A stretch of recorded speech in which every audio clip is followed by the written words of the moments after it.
El mundo de la antigua Grecia y Roma es uno de los más admirados en la actualidad por la grandeza de todos sus logros culturales, artísticos, políticos y militares. Sin embargo, hay que tener en cuenta que todas estas hazañas se lograron gracias en parte a los esclavos, omnipresentes en todas las grandes ciudades. Por ello, si quieres conocer la historia de todas aquellas personas que ayudaron a construir el siempre glorioso Imperio Romano, este programa es para ti. ¡Empezamos!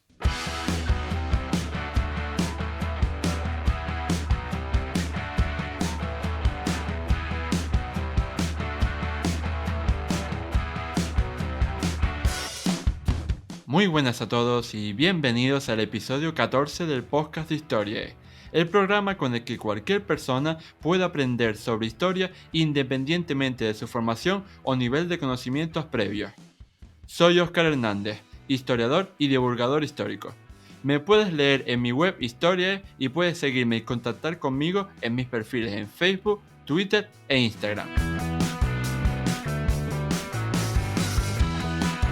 Hoy volvemos al mundo de la antigua Roma y lo hacemos para descubrir más sobre la gente de a pie.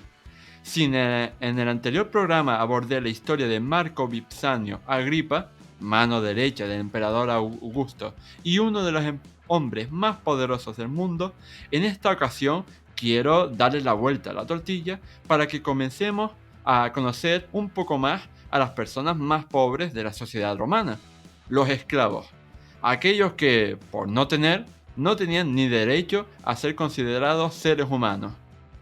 Y puestos a hablar de un tema tan apasionante, he querido invitar a este programa a todo un apasionado de la antigua Roma, Marco Almanza Fernández, doctor en Historia Antigua de Roma y divulgador con su grupo de recreación histórica Mos Religiosus.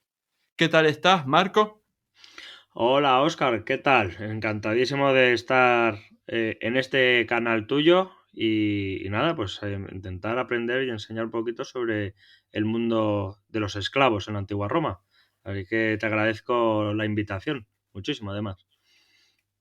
No, hombre, está de más porque nos conocemos desde hace un par de años y yo te he admirado siempre por tus conocimientos y por tu capacidad de comunicación, así que el placer es mío. Bueno, intentaremos estar a la altura entonces de esa descripción y de esas expectativas. Bueno, para empezar, quería, antes de meternos de lleno en la temática, quería darte la oportunidad de aprovechar este humilde espacio para que promociones un poco tu marca personal y tu grupo de recreación histórica. Así que, en pocas palabras, puedes decirnos a la audiencia qué es Mos Religiosus. Pues mira, Mos Religiosus es una asociación de recreación histórica romana. Además, nosotros nos ocupamos sobre todo del ámbito religioso, pero hacemos tema militar, civil y algunos otros aspectos, como iniciando un poco el tema gladiatorio. Y nosotros investigamos, nos documentamos y divulgamos y recreamos todos los aspectos relacionados con la Roma antigua, ¿no? Sobre todo en el aspecto religioso.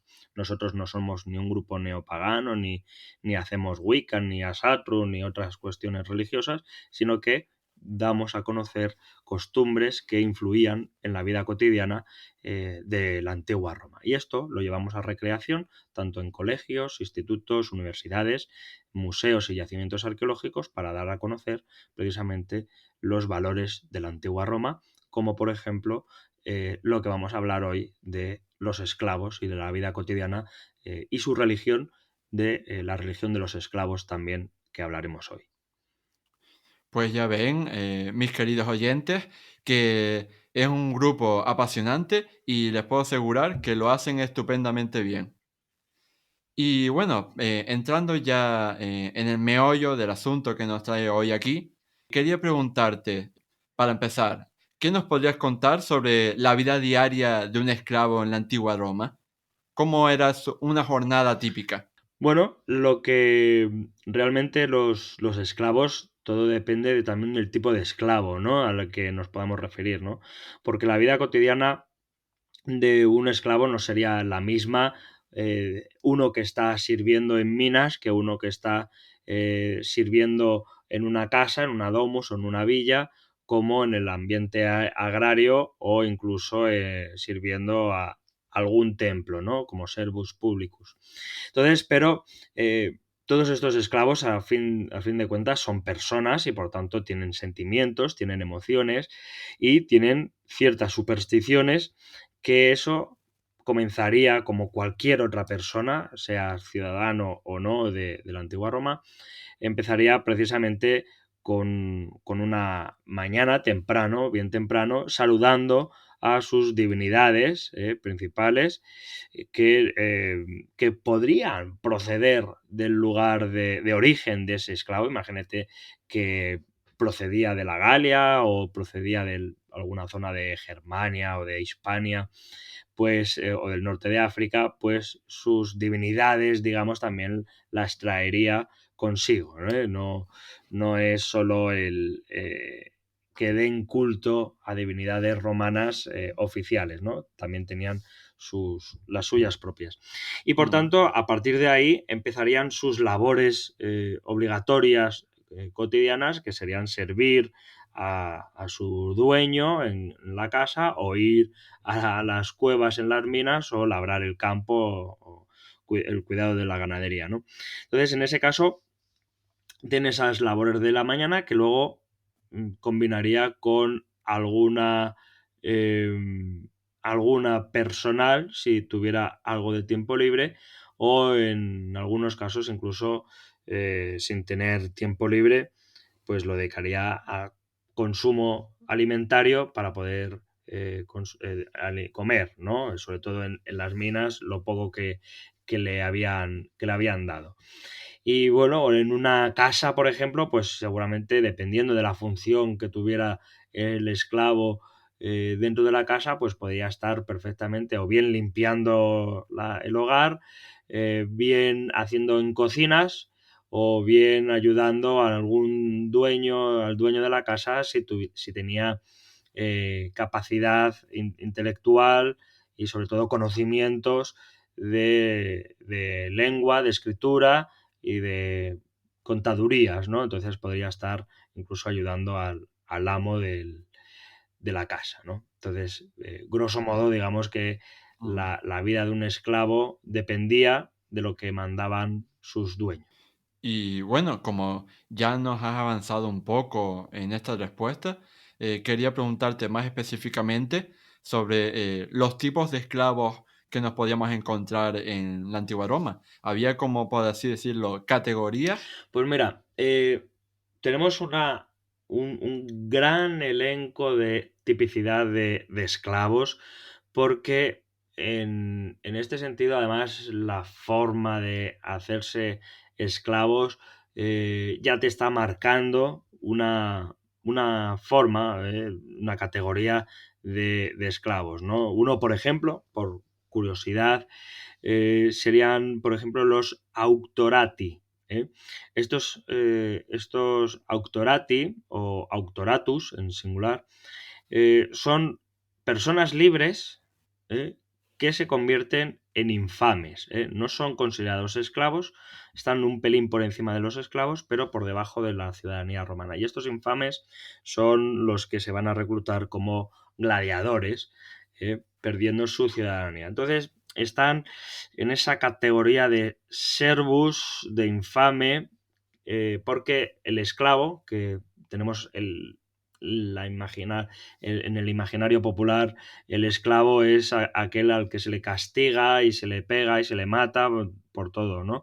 Y que va zarrapastroso vestido, pues realmente no era tan eso, ¿no? Por lo menos durante la época imperial, ya en la época republicana ahí cambia un poco, donde ya en la época, por ejemplo, en la época republicana nos encontramos con que al esclavo se le puede matar, por ejemplo. De hecho, Mm. dependiendo del tipo de esclavos que hay, sobre todo en las minas, son los que mueren antes por insalubridad laboral, por así decirlo, con un eufemismo, pero que los de domésticos, pues seguramente no se les mataría ni se les pegaría, por lo menos no se les pegaría tanto, porque en algunos casos son hasta especialistas o son, digamos, gente de confianza de los dueños, del domine y de la domina de ese hogar, ¿no? Pero Mm, en ese sentido, los esclavos en Roma, hay muchísimas categorías de cómo hacerse esclavos. No solo es por el tema de la guerra, no solo son por deudas, que son los nexi, eh, o bien por cuestiones de protagonismo y de querer ser gladiadores y se convierten en infames, ¿no? Esos tipos de semi-esclavitud que es el auctorati, que es mm. un tipo de gladiador, además. Entonces, bueno, pues en ese sentido tenemos muchísimos tipos de esclavos. Y además, fíjate qué importante es el tema de los esclavos en Roma, Ujú, que tuvieron una serie de personas que estaban especialmente dedicadas al censo de los esclavos y a tratar de todo lo relacionado con los problemas esclaviles, ¿no? Que eran precisamente, sobre todo, la fiscalidad, que eran los cuestores, los que se dedicaban precisamente a tratar de ujú. las cuestiones fiscales relacionadas con los esclavos, ¿no? Y bueno, la verdad es que es un tema muy interesante esto de los esclavos, ¿no? Como podemos ver. Sí, sí, tienes toda la razón.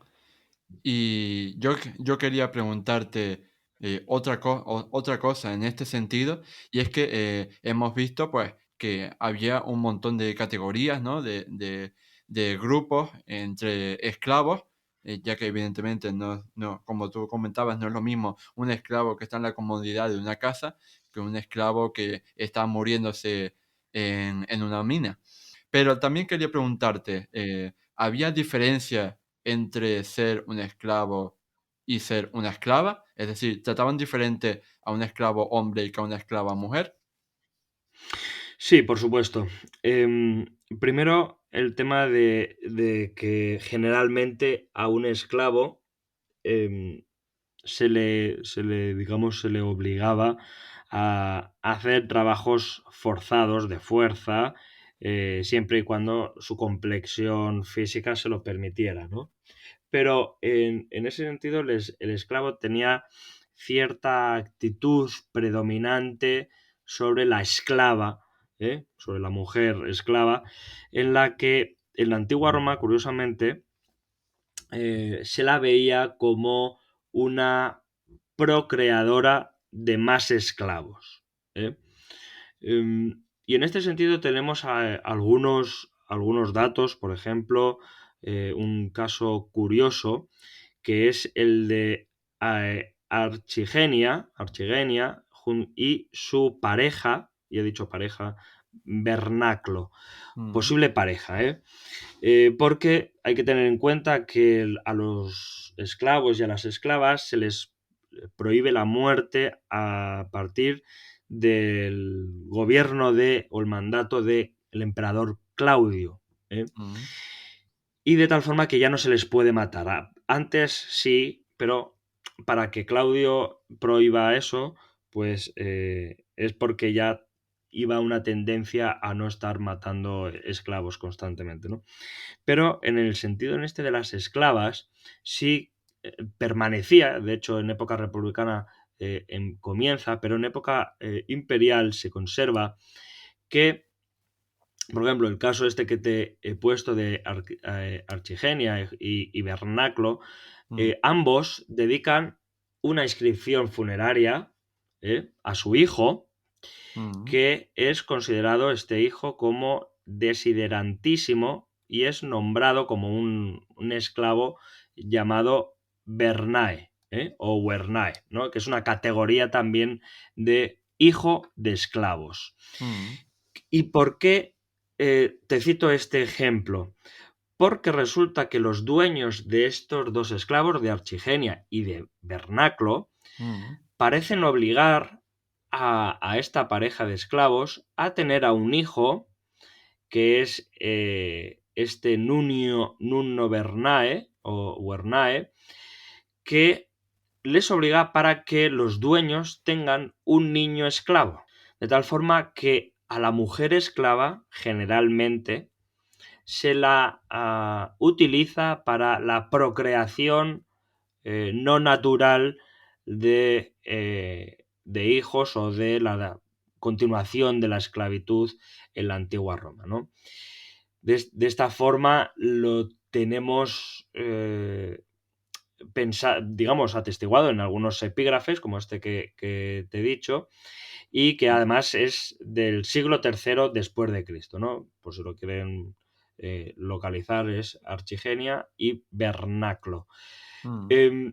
Claro, la cuestión es que también las mujeres, por ser mujeres, tenían otras, en la antigua Roma tenían otras cualidades, que era, por ejemplo, esos estereotipos femeninos que se suponía que debían de tener también una mujer, que es el conocimiento del maquillaje, de la peluquería, y se convertían en ornatrix, en la ornatrix de la domina o las ornatrices en plural de la misma dueña, porque a lo mejor una misma dueña podía tener especialistas, una en peinados, otra en maquillaje, otra en perfume, o una o dos en varias funciones, y entonces también eran utilizadas para acompañar a la domina, no solo a la hora de vestirse, no solo a la hora de maquillarse y perfumarse, sino también acompañarla, sobre todo a la de la esclava de más confianza, acompañarla a la calle, porque una mujer,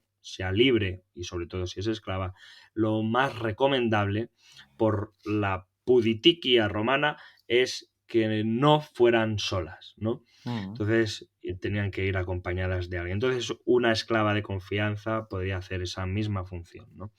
Entonces las mujeres, en cierto sentido, lo tenían difícil, porque en muchos casos, no siempre, estaban obligadas a hacer, a tener la procreación servil, ¿no? De hecho, fíjate que esto se extendió y digamos, se alargó a lo largo del tiempo, que hasta en el digesto aparece como que una mujer se fugó, ¿no? Y en este sentido, y adelantándome un poco a una de las posibles preguntas, es que, y como he dicho al principio, los esclavos son personas y tienen sentimientos, tienen emociones, y por tanto una madre que es madre a lo largo y han sido madres, ¿no? Esa emoción de madre, ese sentimiento a lo largo de toda la historia de la humanidad, considera que su propio hijo es propio, no es propiedad del dueño, de quien es dueño de la esclava, ¿no?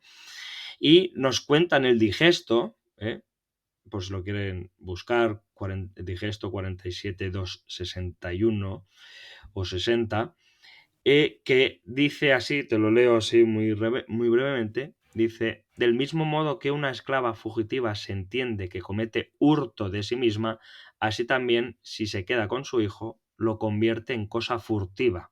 Es decir, que nos encontramos con el ejemplo de que una mujer se fuga de lo que es la propiedad de su dueño y bueno, pues se fuga con su propio hijo porque considera que es su hijo, digamos, de sangre, carnal, ¿no?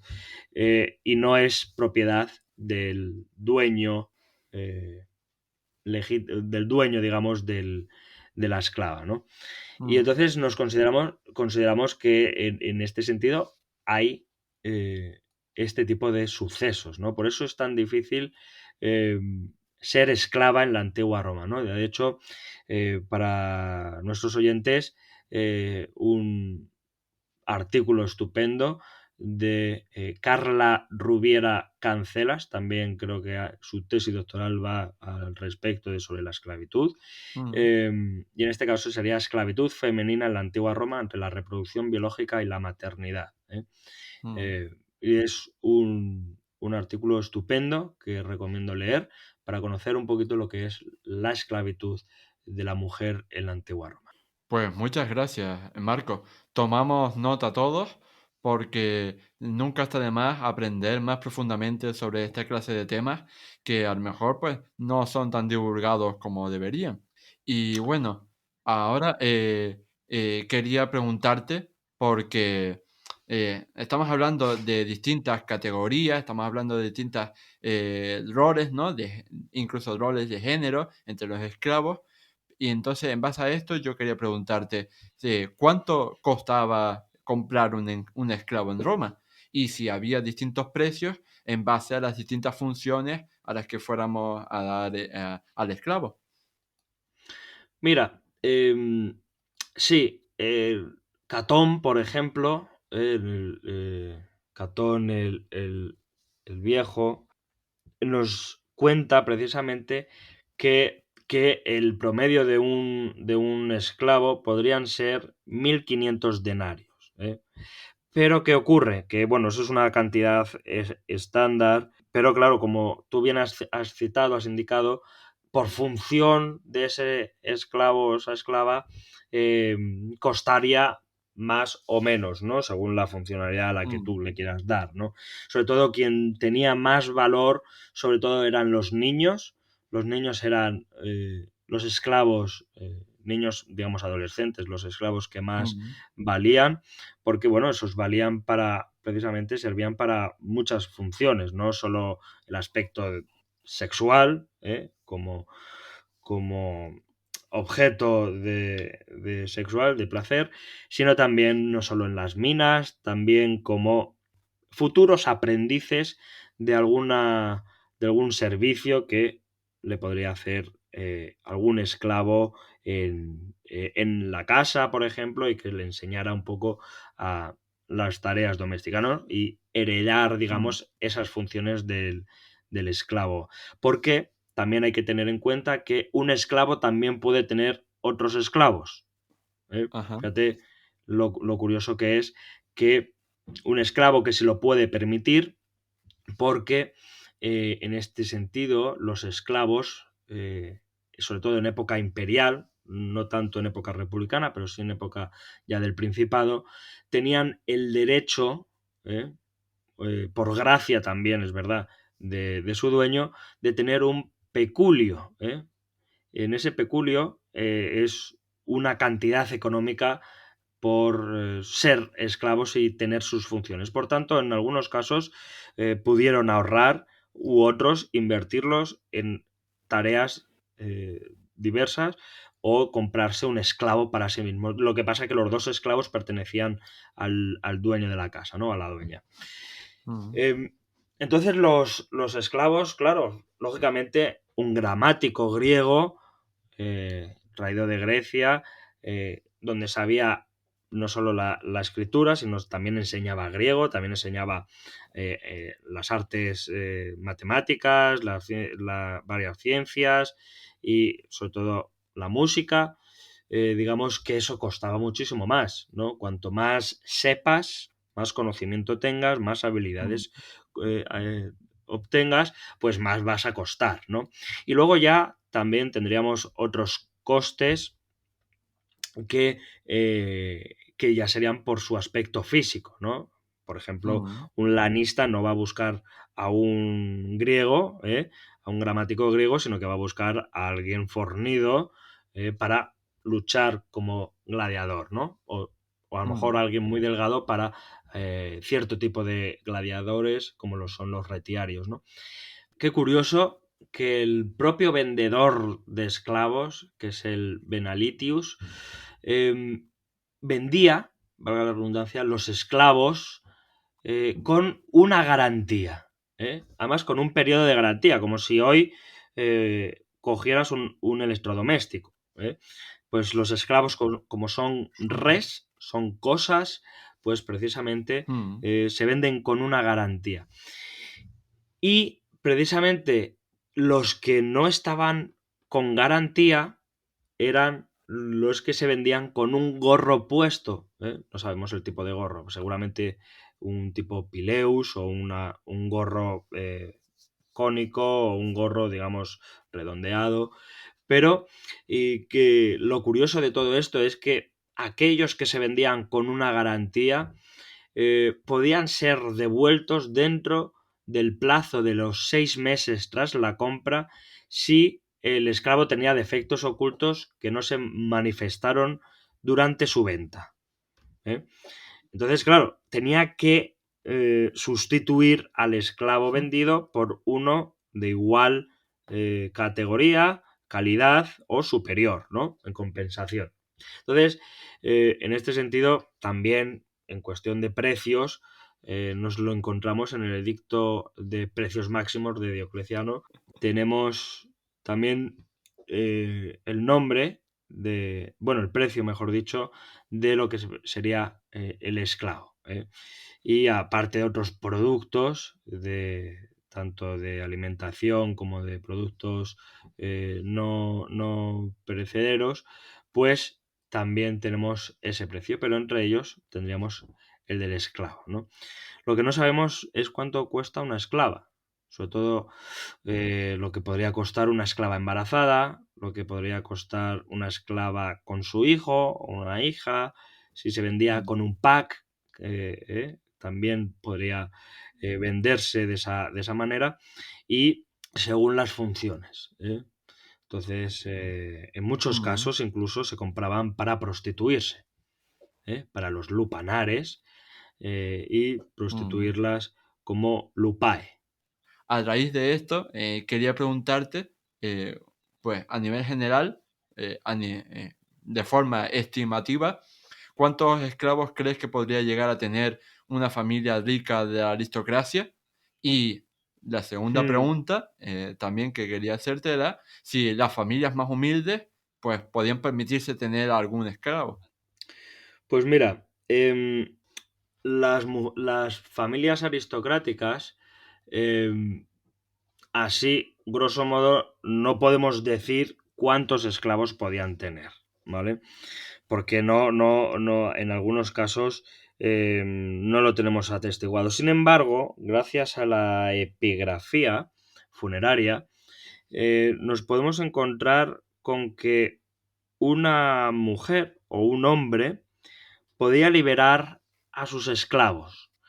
Lo que pasa es que muchas veces liberaba a sus favoritos y aparecen en los epígrafes pues una, dos o tres personas que son liberadas tras la muerte de su amo o su dueña, ¿no? Eh, la villa, en una villa romana o una domus, todo dependía de la capacidad económica de esa familia, ¿no? Para poder tener la cantidad de esclavos que se podían permitir. Entonces, en ese sentido, nos podemos hacer una estimación, ¿eh? Si nos paramos a reflexionar y pensar un poco en la cantidad de esclavos que podían tener en una familia, digamos, acomodada, en una domus, una casa señorial, digamos, patricia de una ciudad, pues nos podíamos encontrar pues aproximadamente con unos 10 15 esclavos con distintas funciones eh, dentro del hogar, ¿no? Porque a lo mejor algunos, pues tenemos el atriense, tenemos el januarius, que es el que abre las puertas, el atriense, que es el que cuida del atrio, pero también del tesoro que está guardado en un cofre y además se expone en el propio atrio. Em, Tendríamos los cocineros, que vamos a ponerle dos o tres, a lo mejor un jardinero, alguno que una ornatrix, en fin, tenemos multitud de esclavos con distintas funciones. Sin embargo, también la gente pobre, lógicamente, pues no se lo puede permitir, pero gente que plebeyos también se podían permitir según su capacidad económica, podían permitirse uno o dos esclavos o tres según su economía, ¿no? De hecho, también sabemos que libertos, es decir, esclavos liberados, que van a tener una gran capacidad económica, tienen a su vez esclavos. Es decir, que los propios esclavos en muchos casos alimentan ese sistema de esclavismo en la antigüedad y por tanto las comodidades que da tener un esclavo porque hace las tareas por ti, pues son siempre muy satisfactorias hasta el día de hoy. Eso sin duda. Sin embargo, lo que también importa mucho es la fachada, ¿no? Digamos lo que representaría tener esclavos, un liberto o unos plebeyos, Mm, representaría que tiene capacidad económica para poder comprar y poder mantener esclavos. Y por tanto, de cara a la galería, era muy importante mostrar los esclavos. Y además, mostrar los esclavos vestidos adecuadamente, porque es importante, esto es como quien lleva una mascota, lleva un animal y lo lleva zarrapastrosamente aseado, mm, lo lleva mal peinado, sin lavarlo, pues eso da una mala imagen, ¿no? Con mal olor, etcétera, ¿no? Sucio, con barro, etcétera. Pues los esclavos, precisamente, tienen esta mm, misma función de escaparate en la que está mostrando, digamos, el cuidado que tiene los dueños hacia ese esclavo. Es decir, que se les cuidaba a los esclavos domésticos, hablo de los domésticos, y también de los servi publici, que no tienen dueño establecido, sino que es el propio Estado que es el dueño y por tanto no les mm, mandan y viven muy bien, el siervo público, y de hecho muchos de estos esclavos eh, que son liberados después, algunos de ellos reniegan de su mm, liberación como esclavos precisamente porque viven especialmente bien, porque si son libertos, se tienen que buscar su propia manutención y trabajar por su propia cuenta. Entonces, ahí les va a costar, teniendo una vida entera de ser esclavos, y en algunos casos, precisamente por esto, algunos hacen dinero con distintos oficios, de hecho algunos son prestamistas, y compran a su vez esclavos, ¿no? Para liberarse de esta función que es ir a la compra o limpiar la casa o otras labores más o menos placenteras. llama mucho la atención, pues conocer hasta qué punto los esclavos podrían ser diferentes de lo que cada uno, ¿no? En su imaginación podría estar pensando, influenciado por, no sé, las películas de Hollywood o las series o cualquier otro tipo de producto de divulgación histórica en la que aparezcan los esclavos. Ahora, a raíz de esto que estabas comentando antes, quería preguntarte, ¿hasta qué punto era normal o inusual que un esclavo fuera liberado por su dueño? ¿Era algo que se hacía solo cuando el dueño moría o también lo podía hacer en vida? Pues un esclavo podía ser liberado en vida perfectamente y en este caso se realizaba mediante la manumisio, es decir, mediante la manumisión del esclavo, y precisamente se llevaba al esclavo frente a un magistrado donde se registraba, valga el término, que había una liberación de estas personas, ¿no?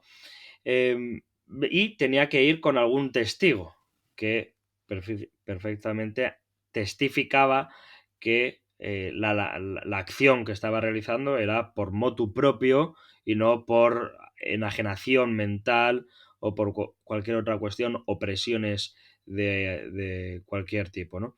Entonces registraba precisamente la liberación y ese esclavo automáticamente se convertía en un liberto que debe ser identificado por la calle con un gorro frigio, ¿eh? Ujú. Gorro frigio que representaba precisamente la libertad, ¿eh? Y de ese modo, pues ya tenemos a un liberto, ¿no? Con una serie de derechos de ciudadanía no completas, pero que sus hijos van a ser totalmente libres, ¿no? O mayoritariamente libres y Mm, posiblemente con la ciudadanía romana. Claro, había otra cuestión que también liberaba a los esclavos mediante una serie de testigos delante del proceso de manumisión y que con, digamos, con que le tocara con una vara sobre la cabeza, le podía liberar de ese modo, ¿no? Me estoy acordando ahora y me voy a ir totalmente de tema, pero es muy curioso cómo para los amantes de Harry Potter, cómo Harry, sin darse cuenta, libera al elfo ¿eh? Con un calcetín mm, porque se lo tira, se lo da, ¿no? mm, Pues precisamente en Roma lo que ocurre es que la liberación del esclavo se hace dándole este bastón o posicionándoselo sobre la cabeza, ¿no? Como señal de libertad, ¿no? mm.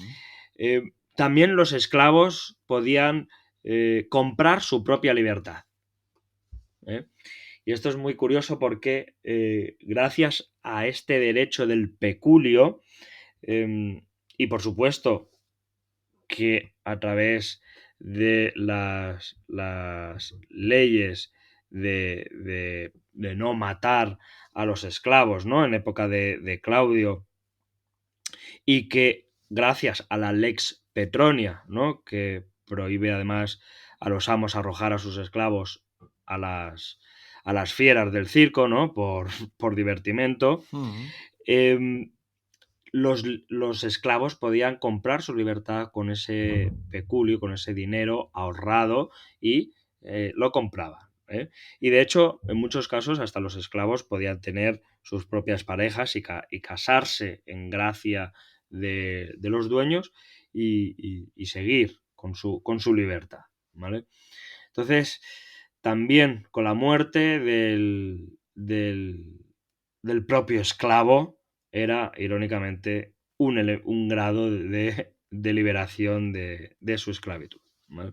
La verdad es que, como me he repetido a lo largo de todo el programa, me parece súper interesante todo lo que cuentas y hasta qué punto, pues, no lo sabíamos. Yo mismo, hay muchas cosas de las que estás contando que yo mismo no sabía hasta hoy. Así que creo que todos los oyentes, empezando por mí mismo, estamos aprendiendo mucho. Y bueno, Mira, y una curiosidad, ¿eh? Antes de continuar, perdona que te corte, es que existían, fíjate, mafias de esclavos. Estas mafias de esclavos no es que vendieran esclavos de forma mafiosa, sino que es que era un grupo de esclavos que, digamos, se reunían como matones a sueldo y por ejemplo, en Cicerón, en Clodio, nos cuenta que precisamente esta banda de matones, de mafia, de esclavos mafiosos, arrojaban barro y piedras al propio Cicerón, ¿eh? Porque le veían con distintas ropas a este magistrado, ¿no? A este orador, Cicerón. Entonces, todas estas bandas resulta que eran contratadas por otros patricios mm, que eran contrarios a la facción en este caso, de Cicerón, y que los mandaban contra alguien. Es decir, que los esclavos también, eh, en este caso, lo mandaba Clodio contra Cicerón. mm, ¿Vale? Era una curiosidad que te quería contar, ¿no? Porque Clodio es su dueño, el dueño sí. de esta mafia de esclavos, ¿no? Mm. Que los dirigía. Él era el patrón digamos, de esta mafia. Sí, de Publio Clodio Pulcro, el hombre que consiguió que exiliaran a Cicerón durante 1 año y medio. Curiosamente, también fue el primer marido de Fulvia, la que después sería la esposa de Marco Antonio, Mm. y precisamente esta mujer, como sabemos, pues fue una mujer de almas tomar, que también fue como una super mafiosa. Aunque bueno, no tiene nada que ver con la temática del podcast, pues yo quería ir reseñarlo. Y bueno, para ir finalizando ya, te quería preguntar hasta qué punto eh, era normal, o sea, si nos situamos en el otro extremo de la balanza, pues hasta qué punto era normal que un esclavo pudiera rebelarse contra su dueño o incluso que llegara a matar a su dueño. Bueno, conocemos el famoso caso de Espartaco, ¿eh? Mm, Ese gladiador posiblemente tracio por su procedencia, pero bueno, podía ocupar a lo mejor otro tipo de gladiador. Em, digamos que es uno de los más, las revueltas más famosas, ¿no? Pero no era normal que los esclavos se rebelaran contra sus dueños. Primero porque a pesar de que digamos, en Internet se lee muchísimas aberraciones al respecto, mm, Roma no vivía de los esclavos. Roma, los esclavos era un elemento añadido a la economía de Roma. Eh, por lo menos yo, entre otras muchas personas también con mayor, digamos, calidad que yo académicamente hablando, em, consideran que no existía un sistema esclavista, al menos en Roma. Y esto, y ¿por qué? Porque lo voy a explicar para poder citar, digamos, el tema de la inusualidad de que mm, un esclavo fuera, fuera revoltoso, ¿no? Contra su dueño.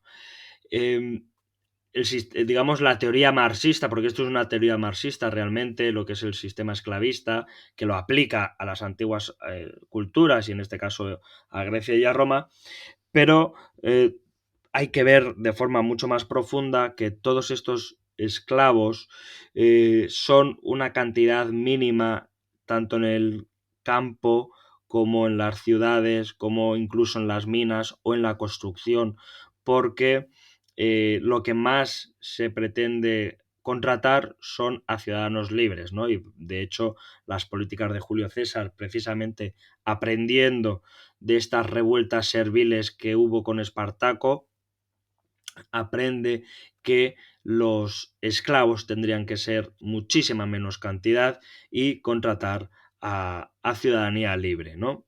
Y por eso es uno de los motivos por los que Julio César es asesinado, por obligar a la aristocracia romana a contratar gente libre, por tanto, más gasto para ellos y en beneficio de la ciudadanía libre.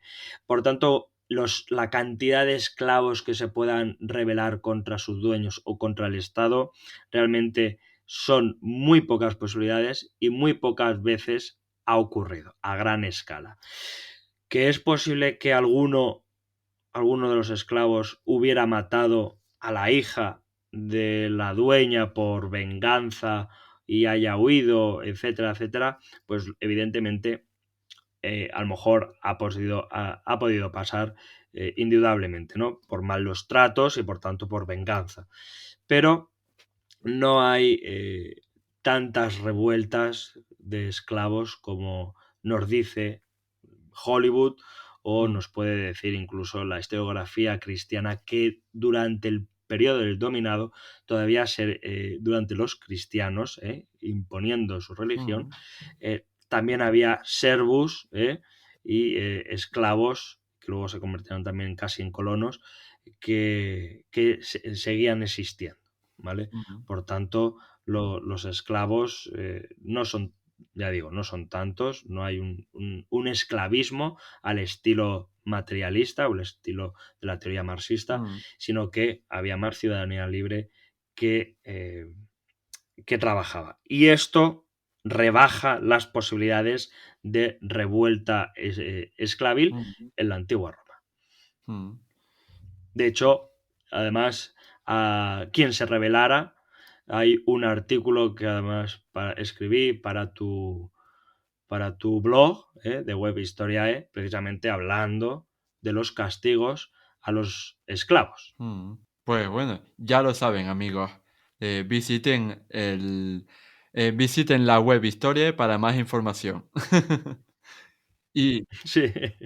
Y bueno, ya que mencionabas lo del marxismo, pues precisamente cuando tú estabas explicando, ¿no?, algunas características de los esclavos, yo también estaba pensando, oye, que estos esclavos es que no tienen conciencia de clase. Porque, ¿qué es eso de esclavos teniendo esclavos? O es que es eso de esclavos sin necesidad de luchar por su liberación o cosas así, o es que no tienen esa conciencia de clase. Está claro que nunca van a poder dejar de ser oprimidos. Claro, es que la lucha de clases es un concepto evidentemente marxista Mm, eh, que se puede aplicar desde su creación hasta el día de hoy, incluso en algún momento anterior posiblemente, pero que en época romana es impensable que la gente esté luchando por ir a una clase social, mm, ¿no? Porque además había posibilidades precisamente de ir ascendiendo en clases sociales. mm, ¿No? Entonces, y además la clase social no te da la capacidad económica. Tú puedes ser un liberto muy rico, como he dicho, un prestamista, y ser más rico que un ciudadano romano plebeyo, o incluso que un ciudadano romano plebeyo eh, fuera más rico que un patricio. Y mm, viceversa, por supuesto. Pero en ese caso las clases sociales son muy eh, volubles y sobre todo cuando hay dinero de por medio. mm, ¿Vale? Entonces, claro, el esclavo, por ese sentido, a Marx y a muchos marxistas les podía explotar la cabeza que un esclavo tuviera a otros esclavos, mm, ¿no? Entonces, en ese sentido, bueno, pues habría que reconducir las teorías marxistas aplicando eh, ese concepto de esclavismo en la antigua Roma y por tanto evidentemente no aplicarlo porque hay que analizarlo y hay que estudiarlo muchísimo más a fondo mm, para dar, digamos, para darse cuenta de que Roma vivía más de la mano de obra libre que la de esclavos. mm. Sí, así que ya lo saben, amigos. Mejor estudiar la antigua Roma desde perspectivas historiográficas más actuales y vigentes que el marxismo. Y bueno, Bueno, el marxismo está bien para una serie de cosas, para aprender, pero en otras cuestiones, como por ejemplo el sistema esclavista en Roma, pues no es del todo acertado. Nos sirve como punto de partida, pero no como un todo. bueno, pues hasta aquí esta colaboración. Llegados a este punto, solo quería agradecerte infinitamente a ti, Marco, el que hayas venido aquí a colaborar conmigo en este programa. Sabes que yo te admiro mucho, no solo por quién eres, sino por lo que haces. Así que muchas gracias. No, pues muchísimas gracias a ti, Oscar, por permitirme en tu espacio explayarme un poquito más que el artículo aquel y de forma oral. Y bueno, espero que haya gustado y que sobre todo suscite preguntas, dudas que estaré encantadísimo de responder cuando sea menester. Así que darte a ti las gracias por darme tu tiempo y darme tu espacio para mostrarme hablando de los esclavos. Así que muchísimas gracias. Y a ti, mi querido oyente, quería invitarte a seguir en las redes sociales a Mods Religiosos para descubrir la mejor manera de viajar en el tiempo, para descubrir de forma rigurosa y amena cómo era la religión de la antigua Roma. Ahora sí, ha llegado el final del programa 14 de Historia. Espero que nuestra conversación sobre los esclavos romanos te haya servido para conocer un montón de cosas que nunca te habrías imaginado de ellos. Si quieres expresar qué te ha parecido este podcast, darme alguna sugerencia sobre temas a tratar en el futuro, hacerle alguna pregunta directa a Marco o recomendarme algún libro que deba leer, no dudes en dejarme un comentario. Dicho todo esto, no me queda más que invitarte a darle a me gusta, a puntuarnos con 5 estrellas si nos escuchas desde Apple Podcast, a suscribirte al programa y a compartirlo en tus redes sociales para que llegue al máximo público posible. Nos vemos en el próximo programa de Historia. ¡Hasta luego!